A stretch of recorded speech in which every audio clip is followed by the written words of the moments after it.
bersama gue dan juga nanti ini ada contoh yang positifnya aja Shopee Food. Mungkin anak kan dapat karena ada beberapa oknum ya paling ketika kita masih coba harus mengerti passionnya sendiri seperti apa gitu ya, harus paham karena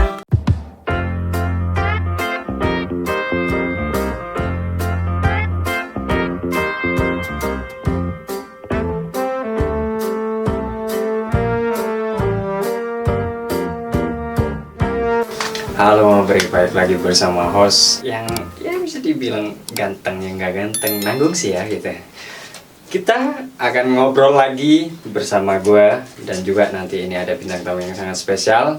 Tapi sebelum ngobrol sama Bre, ingat harus like, comment, and share dan jangan lupa subscribe channel ini agar bisa berkembang dan terus bisa berkarya sesuai yang kalian pada mau.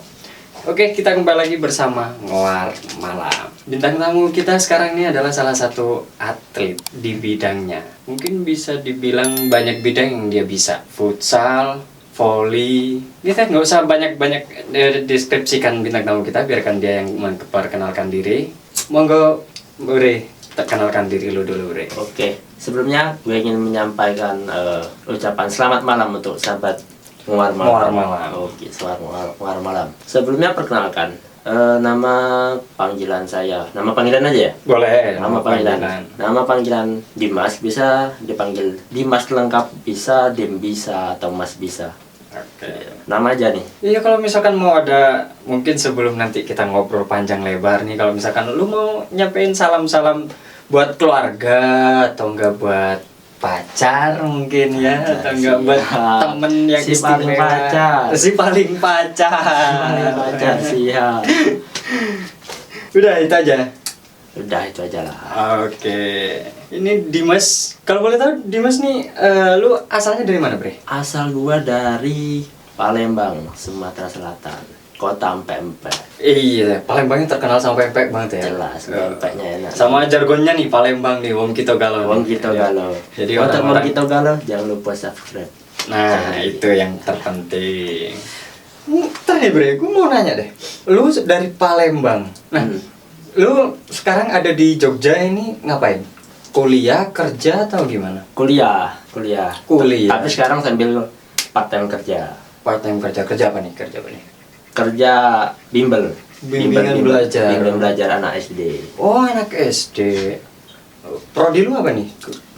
Ambil prodi pendidikan guru sekolah dasar. Oh, berarti ada kaitannya ya. Jadi dari prodi bimbingan sekolah dasar, terus lu ini part time bimbel untuk anak-anak SD kayak gitu. Ya, linear. Keren banget sih.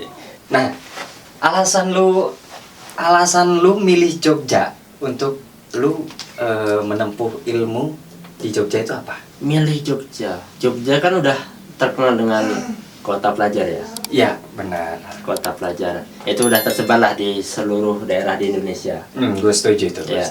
Yang pertama sih karena gua punya kakak. Kakak kuliah di Jogja. Kakak kandung nih? Kakak kandung. Oh, kakak kandung. Jadi adalah gambaran sedikit-sedikit tentang Jogja sebelum datang ke Jogja ya. Oke. Jadi itu sih yang jadi hal utama ya, pengen kuliah di Jogja.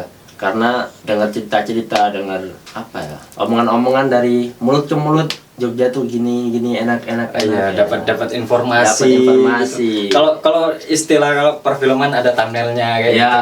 Iya, thumbnail. Oh, jadi itu alasan lu ke Jogja gitu ya? Ada sih alasan lainnya. Apa nih? Gue penasaran. Iya. Kayak gini nih.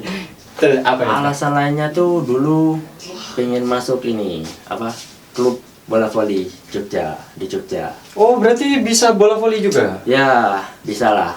Sebenarnya panjang sih kalau mau diceritain ya. Awalnya tuh di SMP tuh gua tuh hobinya futsal, sepak bola kayak gitu. Ya, olahraga kaki lah ya. Olahraga kaki lah. Tapi tiba-tiba di kelas 3 waktu ada turnamen, ya. Itu akhirnya cedera kaki. Kelas 3 SMP tuh? Kelas 3 SMP. Itu pergeseran tulang ini. Oh ya, Selangkangan, selangkangan ya. gitu ya tulang di sini. Cukup lama sih itu, setengah tahun. Oh lama ya, harus vakum Ya, olahraga. aku olahraga setengah tahun. Akhirnya dari situ udah nggak dibolehin lagi nih sama orang tua untuk futsal, untuk olahraga kaki lah. Oke ya. Oke, karena udah setengah tahun nggak bisa aktivitas olahraga, akhirnya coba-coba voli. Oh itu ini untuk hal pertama kali ya. Pertama ya, kali. siap. Coba olahraga voli. Akhirnya karena di Palembang tuh kan aku kan tinggal di kampung kan, bukan di kotanya. Sore-sore itu banyak kan orang-orang bapak-bapak main voli. Oh gitu. iya ya. Awalnya ikut. Awalnya diledekin nih, ayo dong ikut voli, badan tinggi aja tapi nggak voli ya gitu kan. Ya. Akhirnya panas kan ya. Oh namanya juga jiwa muda ya. Jiwa muda nih, panas Iya. nih. Panas nih ingin membuktikan. Akhirnya voli, awalnya diajak-ajak tuh. Ah, modal tinggi badan doang. Iya sih, Iya gua akui ini gua nih posturnya udah postur atlet banget nih. Yang seperti yang gue bilang tadi, ini posturnya atlet dan ternyata dia juga hobi volley mah Bre. Ya, Nah, terus setelah itu gimana Bre? akhirnya telah diajak-ajak itu masuk SMA ikut eskul voli. Ya. Ikut eskul voli itu kan ada pelatihnya. Itu pelatihnya tuh dari klub di Lampung, salah satu klub di Lampung lah, Metro. Mungkin orang-orang Lampung ya tahulah klub terkenal di Lampung kan. Oh jadi sejarah lu bisa volley sampai salah satu alasan untuk di Jogja untuk ikut itu grup volley. Oh Iya. itu jadi ya. Oke. Mungkin Bre gue nih mungkin ada hal yang sama, mungkin dengan cerita yang sama mirip-mirip Bre Dimas gue nih, yang mungkin alasan pilih ke Jogja karena pertama ada keluarga atau mungkin teman ya Bre ya, Iya, yang teman, kuliah di keluarga. Jogja, terus dengar informasi Jogja itu enak ya, segala macam, kota istimewa dan segala macam gitu. Baru ya. denger enaknya nih. Iya, padahal kan belum tahu Iya, ya. belum tahu nih nggak enaknya apa nih di Jogja ini. Iya. Oke Bre, berarti lu di sini nih udah berapa tahun di Jogja? Sekarang 4 tahun ya? 4 tahun. 4 tahun. Berarti sekarang nih ngekos atau ngontrak? Sekarang ngontrak. Ngontrak. Berapa kamar tuh kontrakan itu? Kontrakannya itu 3 kamar. Berapa tuh? Bayarnya per bulan, per tahun atau gimana? Jadi bayarnya itu setahun dibuat 2 kali. Jadi Oh, berarti 6 bulan sekali Ya. gitu ya. 6 bulan pertama itu bayar separuhnya. Mm-mm. Nanti 6 bulan berikutnya pelunasan. Oh gitu. Iya. Maksudnya untuk 6 bulan pertama itu bayar separuh dulu. Iya. Anggap aja DP gitu Anggap ya. aja DP lah, tanda jadi. Tanda jadi. Terus nanti 6 bulan selanjutnya pelunasan. Iya. Nah, ini gue balik lagi nih. Lu tadi bilang ngambil jurusan PGSD. PGSD. Itu lu bisa jelasin nggak PGSD itu seperti apa? Siapa tahu nih bre gue yang nonton nih punya pandangan kan, maksudnya program PGSD itu apa gitu. Nanti bagaimana contoh yang positifnya aja sudah ada. Maksudnya ini dia bre gue nih dia ngambil jurusan PGSD dan sekarang bahkan sebelum bre gue nih lulus pun dia sudah bisa bimbel ya, bimbingan Ya, belajar belajar untuk bimbel. anak SD. Itu gue salut banget sih sama bre gue. Coba bre gue, lu jelasin gimana itu PGSD itu. PGSD ya, semua orang tahu lah PGSD dunianya anak-anak kan. Ya. Ya.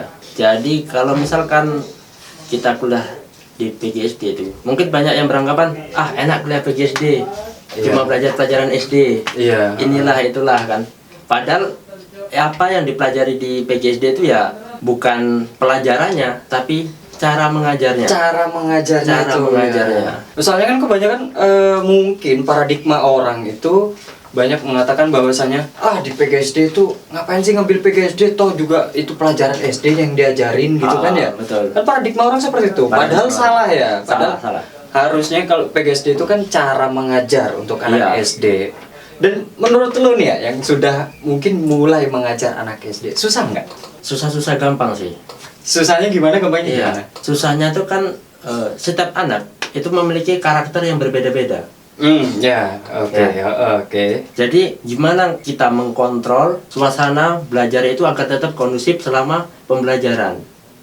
Gitu. Oh, Itu sih. Dengan kontrol cara mengkontrol suasana pembelajaran itu juga diajarkan di Iya. di prodi PGSD itu. Diajarkan itu. Itulah yang menurutku itu yang paling sulit ya kalau misalkan kita mengajar anak SD. Karena gitu, iya. ya anak SD, anak kecil usia 7 sampai 12 tahun masih suka-sukanya bermain kan. Iya, masih dunia Iya. itu masih dunia Dunia bermain. main. Ya, heeh. Bahkan kita yang udah dewasa aja belajar kadang ya suka sambil main-main, apalagi anak SD kan. Iya, benar-benar. Nah, sebelum mungkin gue lanjut nanti dengan ngobrol yang agak lama nih, gue mau nanya deh sama lu. Gimana menurut lu untuk mengajarkan orang tua yang lain nih agar bisa paham bagaimana cara mengajar anak dengan baik? Karena mungkin nih bre-bre gue nih tidak hanya mungkin yang nonton tidak hanya ini ya, maksudnya tidak hanya muda-muda Ya. kayak kita nih ya, mungkin ada orang tua yang sudah punya anak terus juga pengen tahu kan caranya, karena orang tua juga mungkin lu setuju nggak sih nggak ada ya bimbel orang tua bagaimana bisa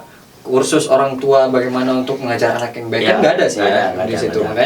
Makanya ini gue bangga banget nih bisa ngobrol sama lu nih. Gimana menurut lu caranya biar orang tua itu bisa mengajarkan anak dengan tidak memaksakan nih, kan kebanyakan orang tua banyak yang memaksakan. Ya banyak. Kamu ini nggak boleh banyak main, ini harus belajar seperti apa. Padahal kan dunia anak tuh dunia belajar. Gitu. Gimana Bre? Menurut lu gimana Bre? Gini ya, dalam untuk orang tua ya, untuk orang tua. Mm-mm. Ini saran untuk orang tua nih. Ya walaupun aku belum pernah jadi orang tua ya, belum menjadi orang Iya, tua ya. Didiklah anakmu sesuai dengan zamannya. Ini bagus banget nih. Jadi penting banget nih. Ah. Coba lanjutkan. Kenapa gue bilang didiklah anakmu sesuai zamannya? Mm-mm. Karena zaman ini terus berjalan. Nah, karena ketidaktahuan orang tua dan juga bisa dibilang kudet ya. Iya, kurang update ya. kurang update. Ya. Nah, orang tua nih banyak menyamakan bagaimana ia dididik dahulu dengan ia akan mendidik anaknya sekarang. Oh iya, gue setuju nih. Gue Ya. setuju banget nih. Iya, oke. Pasti sering lah dibanding-bandingin. Dulu bapak diajarin kayak gini. Oh iya, gue Ya kan? pernah ngalamin juga Ya, saat itu. Mungkin pasti pernah bre-bre ngalamin, gue nih juga mereka Nah. juga yang lagi nonton nih juga Ah. mengalami hal seperti itu mungkin. Terus, Dulu ayah diajarin sambil marah-marah sampai nangis. Sekarang kamu baru gini aja udah nangis-nangis. oh iya. Itu benar. suatu hal yang salah sih menurutku. Oh iya. Terus, Karena yang pertama, kondisi kekuatan mental anak zaman dulu dengan zaman sekarang itu beda. iya. Anak sekarang itu lebih cenderung sensitif. Nah, ini sebelum lu lanjutin nih penjelasan, lu setuju nggak sih sama gua? Kalau misalkan kenapa anak zaman sekarang itu untuk tingkat emosionalitasnya atau tingkat sensitivitasnya naik? Karena anak zaman sekarang itu sudah terpengaruh dengan adanya gadget atau HP. Ya, itu jadi faktor utama. Iya kan? Ya. Karena apa? Seperti ini bre gue juga ini. Seperti yang pernah gue sudah belajar sama teman-teman gue juga. Ya, ada teman-teman gue untuk yang psikolog anak juga pas lagi diskusi seperti itu. Ternyata emosionalitas anak itu akan semakin meningkat ketika anak sudah mengenal gadget. Memang benar bre. Iya. Maksudnya anak itu memang tidak bermain di luar rumah. Ah, Tapi ketika dia sudah mengenal gadget, jadi memori anak ini hanya fokus ke gadget ini. Sedangkan di gadget ini anak tontonannya, ya, lebih apalagi ke tontonan kontrol kan. sekarang ya, Nah. maksudnya kita nggak munafik sih ya bre ya. Ya. Anak zaman sekarang aja tontonannya sudah TikTok, ya kan. TikTok. Sedangkan ada beberapa, gue nggak bilang semua. Ada beberapa konten TikTok yang mungkin nggak mendidik untuk anak, ya bre ya. Ya, ini terjadi sih, valid. Karena beberapa siswa bimbelku ya, Ya. itu ya tahu akan konten-konten yang kayak gitu kan. Oh, konten-konten TikTok itu. Iya, pokoknya yang 18 plus lah.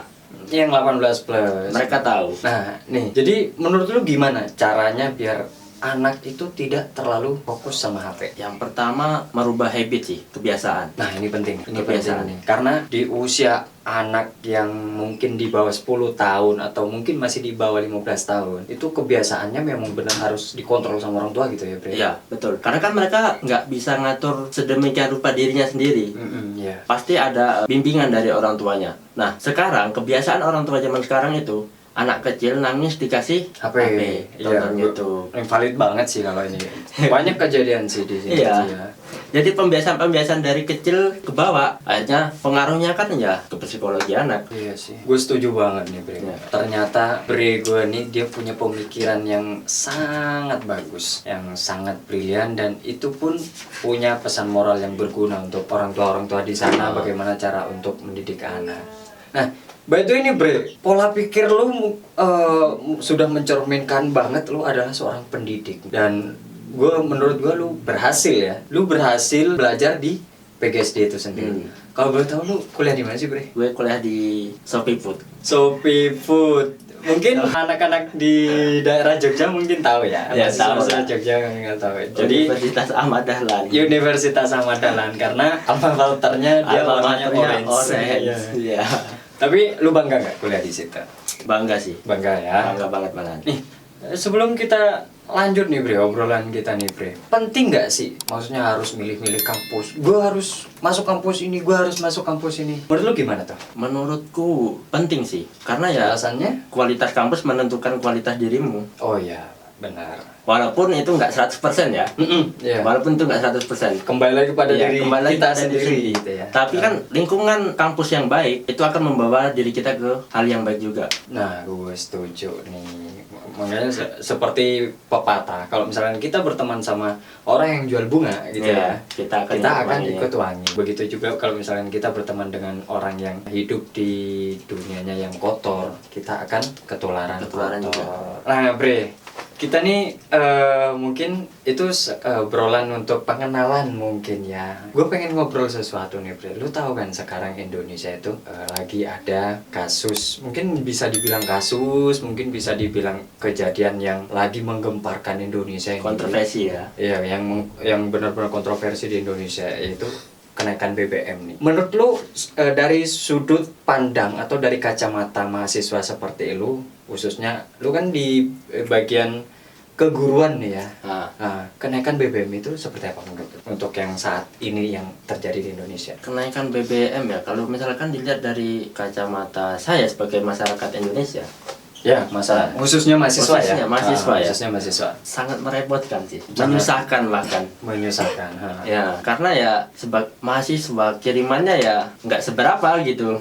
Oh iya sih benar. Ya kan? Iya benar. Mungkin bagi orang kalangan yang menengah ke bawah ya justru sangat-sangat menyusahkan kenaikan BBM ini. Iya, Ya kan? benar. Apalagi kita sebagai mahasiswa pasti setiap hari ke kampus, belum lagi ada acara apa kan, organisasi gitu kan. Atau seperti apa Iya. gitu ya. Jadi bisa dikatakan kenaikan BBM ini sangat berpengaruh ya, Pengaruh banget sih. khususnya di kalangan mahasiswa yang setiap harinya itu masih mengandalkan kiriman dari orang tua. Seperti Betul itu banget. ya. Aku sendiri aja kalau dibilang dengan harga BBM yang sekarang ya kewalahan sih dengan kiriman orang tua kan. Iya sih, karena memang kenaikan BBM ini cukup jelas ya, maksudnya dari pemerintahan itu tidak menaikkan BBM secara halus gitu, atau enggak naik 200 atau enggak naik 300. Ini kemarin kenaikannya lumayan ya Bro ya. Dari 7.000 sekian ya. Iya, dari 7.000 sekian sampai sekarang 10.000 ya. Jadi bagi lu nih sebagai mahasiswa juga kerepotan di situ. Kerepotan banget sih, kerasa. Sebenarnya nggak lu juga Bre, maksudnya gue juga pun sama gitu kan, ketika BBM naik, sedangkan kita banyak kegiatan kita di luar ruangan. Contohnya ya benar seperti lu tadi, misalkan kegiatan utama kita apa ya, ke kampus. Untuk kuliah segala macam. Nah, gue nanya nih, jarak kosan lu sekarang, kontrakan lu sekarang sama kampus itu jauh nggak? Sekitar 5 km ya, kalau misalkan sekitar 5 km. Kira-kira lu dalam sehari menghabiskan berapa liter untuk bahan bakar minyak itu? Kalau sehari kurang tahu ya, tapi kalau misalkan gue biasanya ngisi itu 30.000 itu paling ya cuma bisa untuk 3 hari 4 hari lah ya, sehari 750 mili lah Iya, hampir 1 liter lah. Oke. Berarti bisa dikatakan kalau misalkan untuk kebutuhan lu aja di bagian bahan bakar minyak itu juga gede ya. Udah gede, apalagi masih belum yang lain-lainnya. belum makan, apalagi belum nongkrong. Terus menurut lu nih, kalau misalkan lu nih dari kacamata mahasiswa, ada pesan nggak buat pemerintah? Siapa tahu juga ada yang nonton gitu kan, maksudnya aparat-aparat pemerintahan gitu. Pesan untuk kenaikan BBM ini seperti apa? Lebih perhatikan rakyat kecil sih. Oh iya. Kenaikan BBM dengan subsidi yang dikasih itu ya nggak sebanding. 400.000 6 bulan mana cukup untuk BBM kan? Nah, itu yang gue setuju nih. Belum lagi bantuan itu nggak tepat sasaran.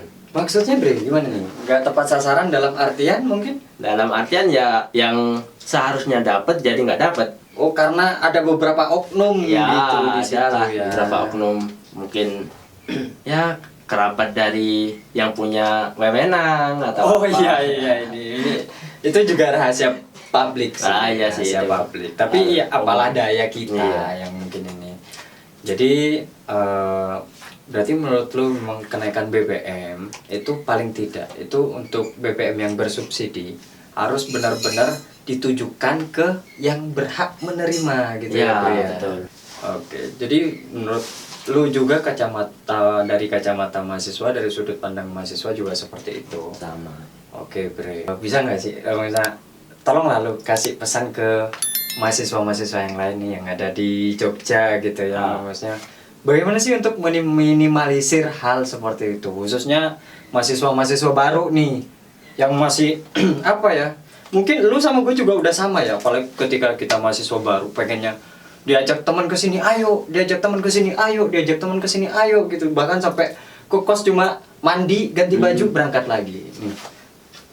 Pesan lu buat mahasiswa nih, yang mahasiswa-mahasiswa yang baru, mungkin mahasiswa yang lama, bagaimana untuk meminimalisir hal seperti itu agar tidak terlalu boros lah ya di Jogja, kasihan orang tuanya sih ya. Ya, yang pertama yang harus dilakukan sih manage uang sih, manage pengeluaran. Ya bisa mengatur Ya, pengeluaran. atur pengeluaran. Utamakan kebutuhan dulu. Nah ini penting nih, Bre.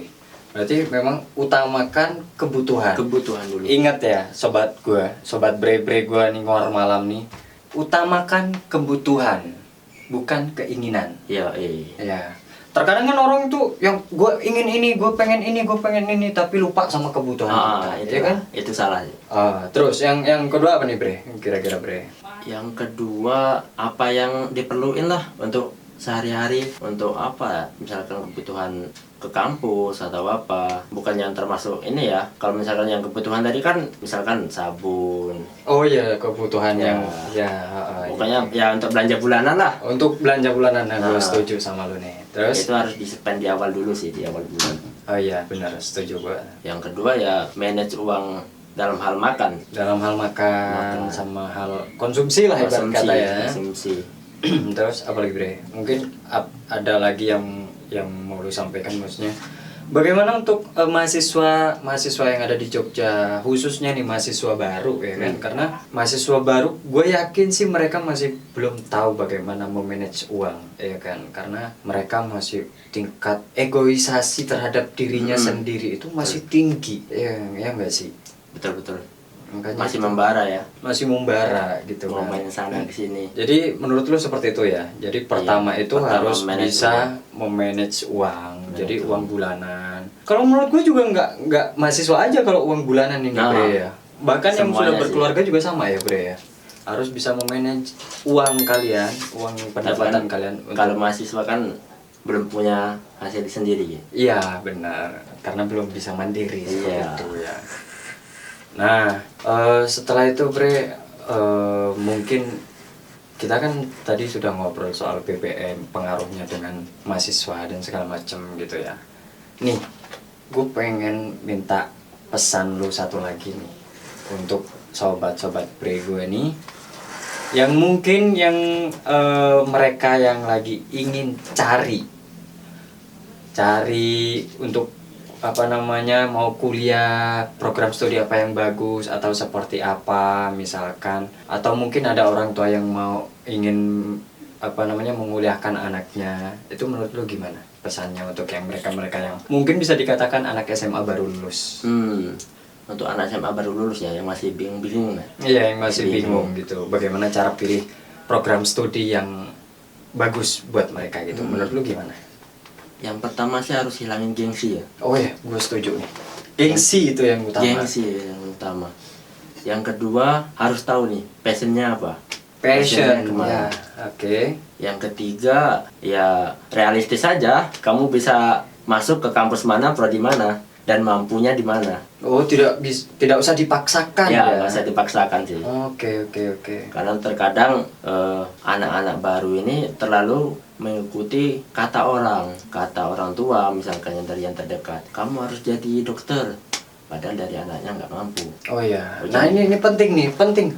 Gue setuju banget nih. Berarti anak itu harus mengerti passionnya sendiri seperti apa gitu ya, harus paham kemampuannya seperti apa gitu ya. Jadi tidak bisa dipaksakan karena orang tua misalkan nyuruh anak masuk ini atau kamu harus masuk ini segala macam gitu ya. Berarti memang harus sesuai dengan kemampuan diri anak itu sendiri.